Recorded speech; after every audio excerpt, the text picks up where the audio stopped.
Bonjour à toutes et à tous et bienvenue sur la chaîne MB Consulting. Je suis Michael Brugier et je suis très heureux de vous accueillir aujourd'hui pour vous parler du coaching professionnel. Dans cette vidéo, nous verrons tout d'abord la différence entre les interventions dans le cadre des marchés publics et des entreprises de droit privé. Vous verrez qu'il existe de grandes différences entre une demande émanant des organisations publiques via les réponses aux appels d'offres et les entreprises de droit privé.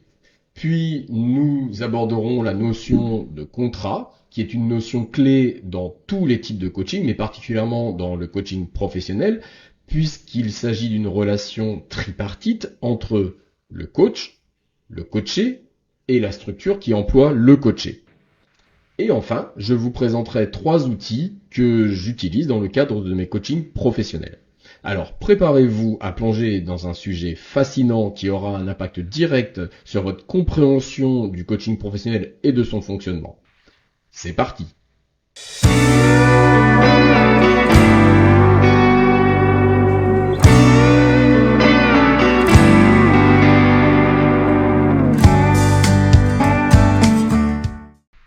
Distinction entre les marchés publics et privés. Dans le domaine du coaching professionnel, les appels d'offres lancés par les organisations publiques pour des services de coaching sont soumis à des critères de sélection très rigoureux. Voici quelques-uns des critères couramment demandés pour répondre à ces appels d'offres. L'expérience et les qualifications.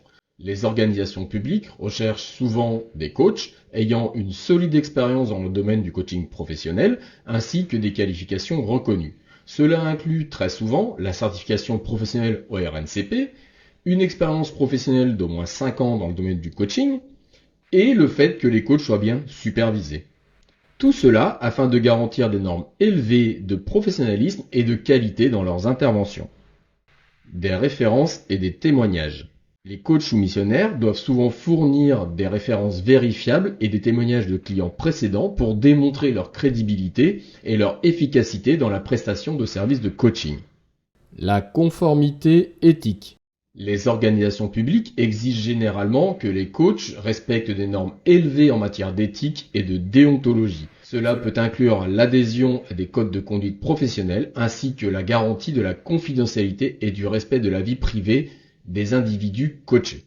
Une bonne compréhension du contexte organisationnel. Les coachs doivent démontrer une compréhension approfondie du contexte organisationnel dans lequel ils interviendront. Cela peut impliquer une familiarité avec la mission, les valeurs et les objectifs stratégiques de l'organisation cliente, ainsi qu'une capacité à s'adapter à ses politiques et procédures spécifiques. L'approche méthodologique. Les organisations publiques peuvent être intéressées par l'approche méthodologique du coach, notamment ses techniques et les outils de coaching qu'il utilise, ainsi que sa capacité à personnaliser ses interventions en fonction des besoins individuels des clients. En répondant à un appel d'offres pour des services de coaching dans le secteur public, les coachs doivent être en mesure de démontrer leur expertise, leur crédibilité et leur capacité à répondre aux besoins spécifiques de cette organisation. Sans cela, leurs chances de remporter ces appels d'offres sont quasiment nulles. Évidemment, les entreprises de droit privé peuvent elles aussi avoir les mêmes critères de sélection quand elles font appel à des coachs, mais cela reste à leur seule discrétion. La relation tripartite dans le coaching professionnel. Une fois sélectionné à la suite de l'appel d'offres, le coach doit entamer le processus d'identification des besoins réels du coaché et de l'organisation. Au-delà du fait de comprendre les attentes formulées dans l'appel d'offres, le coach doit explorer les défis spécifiques auxquels le coaché est confronté et les objectifs qu'il souhaite atteindre. Cela implique souvent des entretiens approfondis avec le coaché, les responsables de l'organisation et d'autres parties prenantes afin de recueillir les informations précises et de déterminer les orientations du coaching. Il est important de tenir compte à la fois des besoins exprimés et de ceux qui pourraient ne pas être immédiatement apparents, mais qui sont néanmoins essentiels pour le succès de l'intervention. Pour le secteur privé, le coach propose la mise en place d'une ou plusieurs réunions préparatoires afin d'établir le contrat et ainsi de poser le cadre de l'intervention en stipulant notamment ses modalités d'intervention et ses méthodes, ainsi que les attentes de chacune des parties. Une fois que les besoins ont été identifiés, le coach s'engage à fournir un accompagnement professionnel et confidentiel au coaché. Cela implique l'utilisation de techniques et d'outils de coaching adaptés aux besoins spécifiques du coaché et aux objectifs convenus.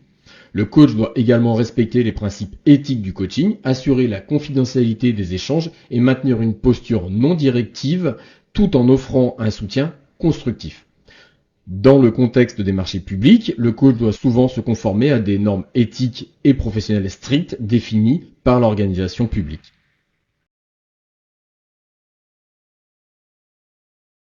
Le coaché, quant à lui, s'engage à participer activement au processus de coaching et à être ouvert et honnête dans ses échanges avec le coach. Il doit mettre en œuvre les actions convenues pour atteindre ses objectifs de développement professionnel et personnel. Il doit également respecter les règles de confidentialité et de respect mutuel établies dans le cadre du coaching. Le coaché doit être prêt à s'engager dans un processus de réflexion et de croissance personnelle et à jouer un rôle actif dans la définition des objectifs et des stratégies pour les atteindre. Enfin, l'organisation s'engage à soutenir le coaché dans son processus de développement en fournissant du temps, des ressources et un environnement favorable. Elle doit également garantir la confidentialité des séances de coaching et respecter les décisions prises dans le cadre du processus. Dans le contexte des marchés publics, l'organisation doit souvent se conformer à des exigences spécifiques en matière de transparence, de responsabilité et de gestion des fonds publics. Elle doit veiller à ce que le processus de coaching se déroule de manière éthique et professionnelle et qu'il contribue efficacement à l'atteinte des objectifs organisationnels.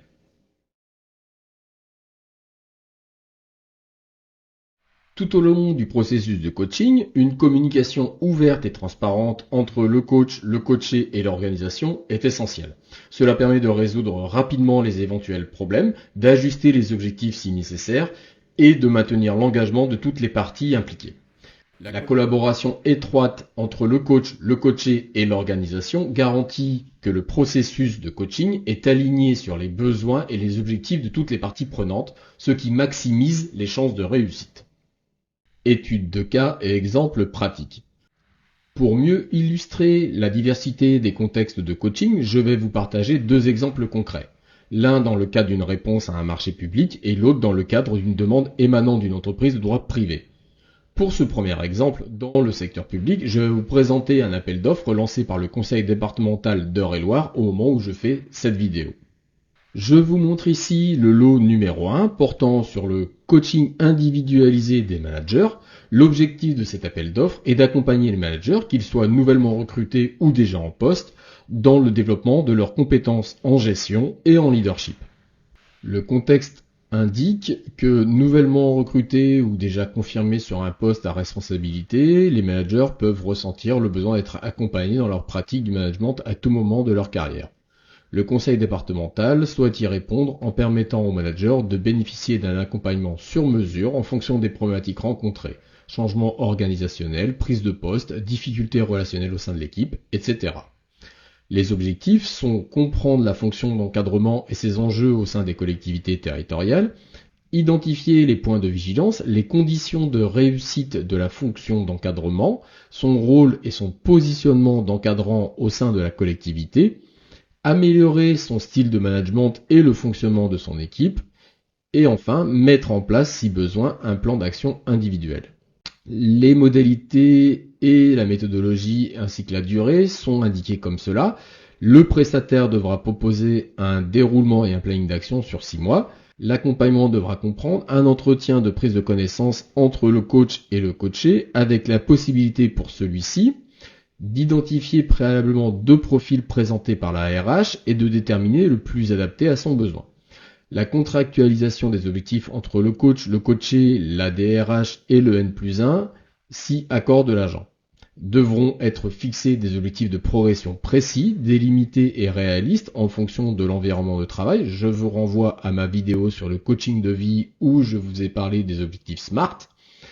Il s'agira d'identifier les points forts, les points faibles et les leviers d'amélioration du coaché. La prestation devra se réaliser en présentiel, donc sur le site de travail, 2 séances au minimum, ou en visio par des séances de 2 heures avec un maximum de 10 séances de coaching sur une durée de 6 mois maximum par personne. Voilà un exemple de marché public et comme vous pouvez le constater, répondre à ce genre de demande exige un haut niveau de compétences et d'expertise ainsi qu'une connaissance bien spécifique des managers du secteur public. Pour le second exemple, je vais prendre le cas d'une entreprise de droit privé. Prenons le cas d'un dirigeant souhaitant développer ses compétences en leadership pour mieux piloter son entreprise et conduire ses équipes vers la réussite.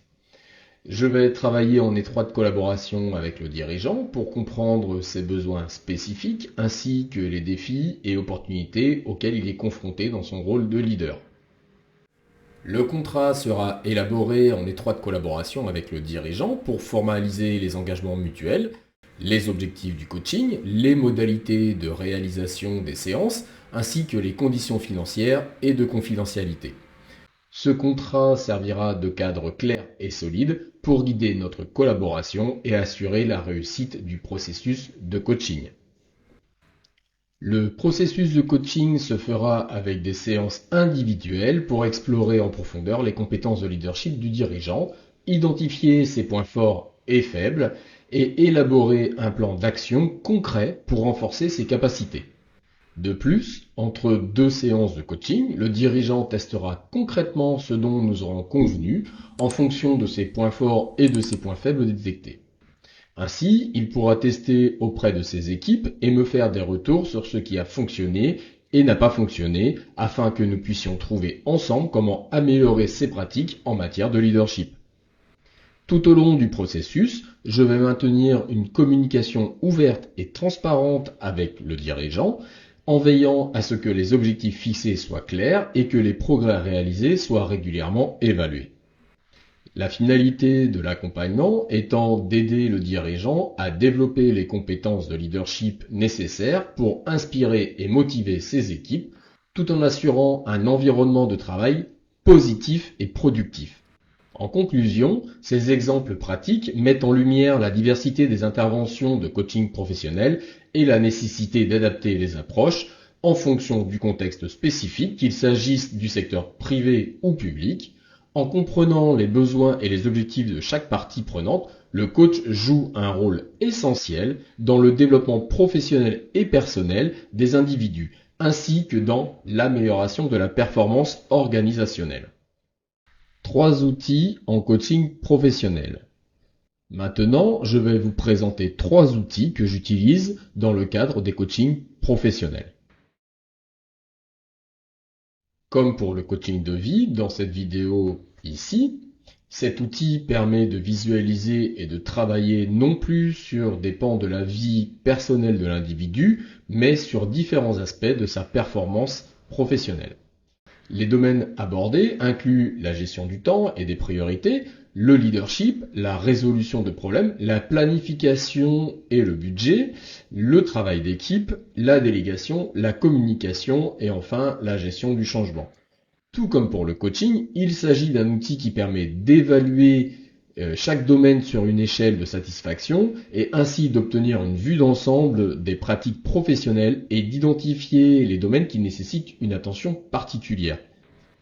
Ainsi, en identifiant les domaines à développer, le coach et le coaché peuvent élaborer un plan d'action pour améliorer la performance sur certains de ces aspects. L'analyse transactionnelle. Cette approche psychologique permet d'analyser les interactions entre les individus et de comprendre les schémas de comportement. En identifiant les transactions, les échanges entre les personnes et en examinant les états du moi parents, adultes ou enfants, le coach peut aider le coaché à prendre conscience de ses propres schémas de pensée et de comportement et à développer des stratégies pour changer si nécessaire. Prenons comme exemple les 3 transactions de base. Les transactions simples ou parallèles.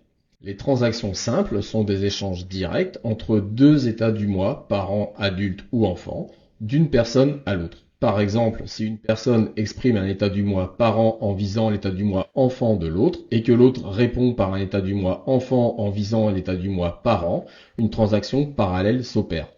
Tant qu'une transaction reste parallèle, la communication peut se poursuivre indéfiniment. Cela signifie que si les échanges entre les personnes correspondent aux attentes mutuelles et aux états du moi en jeu, la communication reste fluide et efficace. Les transactions croisées.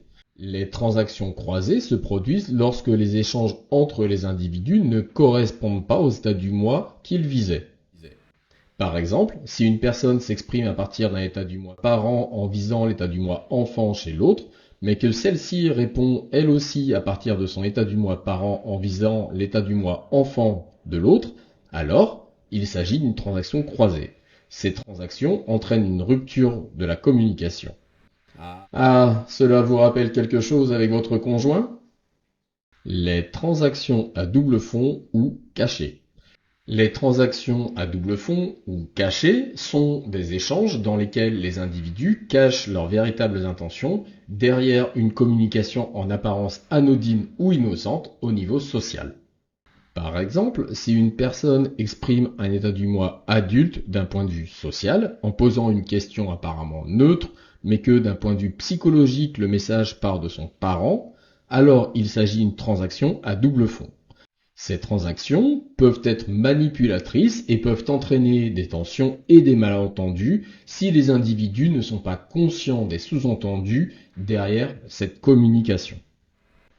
En comprenant ces différents types de transactions, le coaché peut améliorer sa communication et ses relations en s'efforçant de maintenir des échanges clairs, directs et authentiques avec les autres. Ce genre de compréhension lui permet par exemple de travailler sur son leadership. Je vous indique cela pour faire du lien avec le cas du chef d'entreprise dont je viens de vous parler. Les attitudes de porteur. Les attitudes de porteur, décrites par le psychologue Elias Porter, offrent un cadre pour comprendre les différentes façons dont nous écoutons et réagissons aux autres. Ces attitudes comprennent 6 niveaux. Le jugement-évaluation, l'interprétation, le soutien, l'investigation, la suggestion et la compréhension ou empathie. Je ne vais pas entrer dans les détails pour ne pas alourdir la vidéo, mais en premier lieu, en intégrant ces attitudes dans le processus de coaching, le coach peut adopter une approche plus empathique et compréhensive, ce qui favorise un climat de confiance et de collaboration avec le coaché. Par exemple, en adoptant une attitude d'empathie, le coach peut poser des questions ouvertes et reformuler les propos du coaché sans porter de jugement, ce qui encourage une expression libre et authentique. En second lieu, en explicitant avec le coach les cas rapportés par le coaché, celui-ci améliore sa compréhension de sa propre façon de communiquer avec ses collaborateurs. Si vous faites un peu attention, vous pourrez avoir une meilleure compréhension des études de porteur à partir des transactions que je vous ai décrites précédemment. Conclusion. Voilà, nous avons plongé ensemble dans les subtilités du coaching professionnel. Nous avons discerné les différences fondamentales entre les marchés publics et les entreprises de droit privé, ainsi que la dynamique complexe entre le coach, le coaché et l'organisation. Dans cette quête de compréhension, nous avons mis en lumière un élément souvent sous-estimé mais crucial dans le coaching, le contrat. Ce document, bien plus qu'une simple formalité administrative, devient le pilier sur lequel repose toute relation de coaching, définissant les attentes, les objectifs et les responsabilités de chaque partie impliquée. En prenant conscience de ces nuances et de ces exigences spécifiques, j'espère avoir élargi votre perspective sur le vaste domaine du coaching professionnel. Vos retours, vos expériences et vos réflexions sont précieuses, alors n'hésitez pas à les partager dans les commentaires. Et bien sûr, restez connectés pour découvrir encore plus de contenu passionnant et instructif sur ce sujet captivant qu'est le coaching. Si vous souhaitez avoir plus d'informations, n'hésitez pas à consulter les liens ci-dessous. Il s'agit de livres dédiés à la pratique du coaching professionnel. Je tiens à vous exprimer ma gratitude pour avoir consacré votre temps à suivre cette vidéo, en espérant que celle-ci vous aura apporté des éclaircissements sur la pratique du coaching professionnel. Votre intérêt et votre engagement sont précieux, et j'espère sincèrement que cette exploration des implications du coaching professionnel vous a été enrichissante et instructive. Merci encore pour votre attention et votre participation active. Likez et partagez cette vidéo et n'hésitez pas à me laisser dans les commentaires les sujets que vous aimeriez que je traite ou que j'approfondisse dans mes prochaines vidéos. À très bientôt pour de nouvelles découvertes passionnantes. En attendant, n'oubliez pas, prenez soin de vous.